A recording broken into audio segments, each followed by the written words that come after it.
Welcome to this deep dive. Ep.5 turn passive followers into passionate community advocates. We're getting into something really interesting today, I think. How you take people who just kind of follow along Mm, and turn them into, real enthusiastic supporters, people who actively champion what you do. exactly. It's a big shift, moving from just an audience, a crowd, to a real tight-knit community. Hmm. More connection, more investment. Okay, so sounds great, but where do you start? I imagine getting the foundation right is, well, foundational. Huh, yeah, pretty much. You mentioned defining a clear purpose and values first. Why is that so critical? Is it just like a mission statement? It's more than that. It's the why. Why does this community exist? What do you stand for? This acts like a magnet. Yeah. It draws in the right people who genuinely connect with that core idea, that shared understanding. That's the fuel. Got it.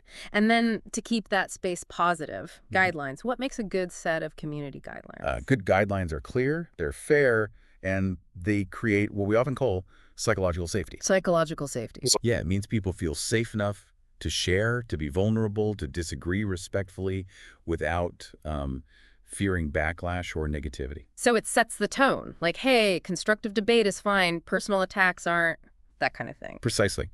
It defines the boundaries of acceptable behavior. Okay. And you can't just set it and forget it, right? You mentioned tracking things, metrics like participation, retention. Yeah. How does that help? Well, you need to know if it's working. Are Mhm. people actually talking? Are new members sticking around after the first week? Right. Tracking gives you that pulse check. You see trends. Maybe you notice comments are getting longer or more people are joining discussions. That suggests deeper engagement, not just surface level activity. Okay, foundation laid. Now, sparking the actual engagement, that first welcome, the onboarding.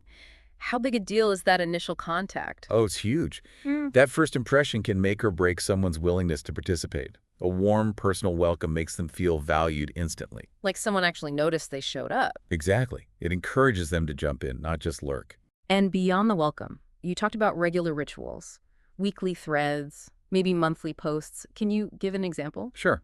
Maybe what are you working on Wednesday thread, or a monthly ask me anything with an expert, or Mhm. even just a fun Friday check-in.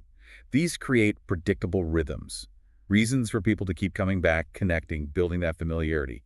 It builds belonging over time. I like that. And involving the members themselves, user-generated content, challenges, collaborations. Why is that so effective? Because it gives members ownership. When they create something for the community, they become more invested. Right, it's their space too. Yeah. And often, their content is the most authentic and resonates the most with other members.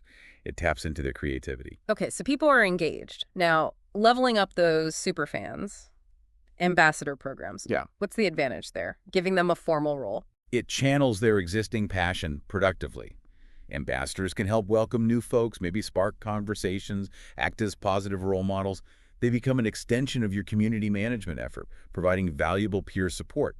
It scales your ability to nurture the community. And just giving them the title isn't enough, presumably? Hmm? Recognition systems, spotlights, maybe small rewards. How does that help?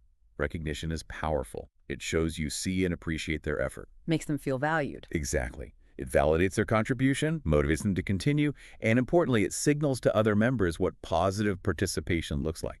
It inspires others. Makes sense. Now, sometimes things go sideways. Conflict happens. You mentioned a crisis response protocol. Why prepare for that? Because inevitably, challenges will arise. Disagreements may be rule-breaking. Having a plan means you're not scrambling. You can address issues quickly, consistently, fairly. It maintains trust and minimizes disruption. It's about being prepared, not caught off guard. Right. Proactive, not reactive. Okay. Shifting gears slightly. Monitoring health. You said it's not just activity, but the quality of engagement. What's the difference there? Activity might just be counting posts or likes. Yeah. Easy metrics, but shallow. Quality looks deeper. Are the conversations meaningful? Are people helping each other? Is there real discussion or just noise? Okay. Substance over sheer volume. Precisely. Deeper engagement indicates a truly healthy, thriving community. And how do you figure out what members really think? Surveys? Regular surveys are invaluable. You get direct feedback on what's working, what's not, what people want more of. Things you might totally miss otherwise. Absolutely. It shows you're listening and committed to improving the space for them. You also touched on the member journey, understanding how people move through the community, maybe where they drop off. Yeah, mapping that journey helps you spot friction points. Where do people lose interest? Where do they get stuck? So you can fix it. Exactly. You can then implement strategies to, say, re-engage members who've gone quiet, or improve a part of the experience that's causing people to leave.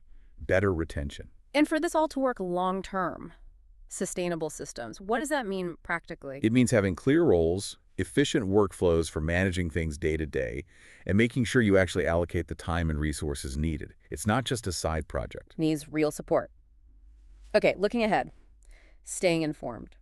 Platform changes, trends. Why is that vital? Because the digital world changes constantly. New features pop up, algorithms change, member expectations shift. Staying informed lets you adapt, maybe leverage new tools, and keep the community feeling fresh and relevant.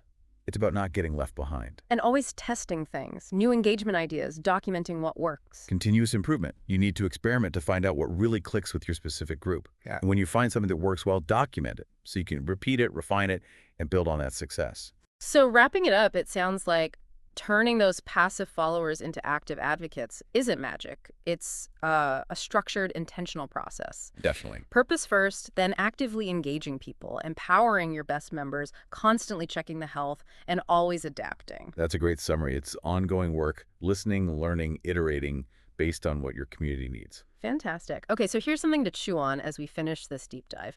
Think about the communities you're in. Who are the really passionate members? What was it? What specific things fostered that level of dedication in them? And maybe, how can you borrow some of those ideas for your own efforts?